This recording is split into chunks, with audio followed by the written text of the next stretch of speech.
Hi friends, రైతన్న ఛానల్కు స్వాగతం. ఆగస్టు 15 నాటికి రూపాయలు 2 లక్షల రుణమాఫీ సీఎం కీలక ప్రకటన. అదేందనేది వీడియోలు తెలుసుకుందాం. ఇప్పటి వరకు మన ఛానల్ని సబ్స్క్రైబ్ చేయకపోతే సబ్స్క్రైబ్ చేయండి, లైక్ చేయండి, షేర్ చేయండి, కామెంట్ చేయండి. లైక్ మాత్రం చేయండి ఫ్రెండ్స్. పంట రుణాల మాఫీపై సీఎం రేవంత్ రెడ్డి కీలక ప్రకటన చేశారు. ఆగస్టు 15 నాటికి 2 లక్షల రుణమాఫీ చేస్తామని స్పష్టం చేశారు. ఏకకాలంలో 2 లక్షల రుణమాఫీ చేస్తామని, ఈ విషయంలో వెనక్కి తగ్గేది లేదని తేల్చి చెప్పారు.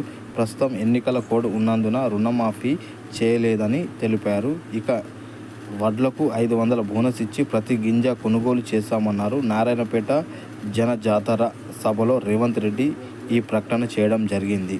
ఇప్పటి వరకు మన ఛానల్ని సబ్స్క్రైబ్ చేయకపోతే సబ్స్క్రైబ్ చేయండి, లైక్ చేయండి, షేర్ చేయండి, కామెంట్ చేయండి. జై జవాన్, జై కిసాన్, జై భారత్.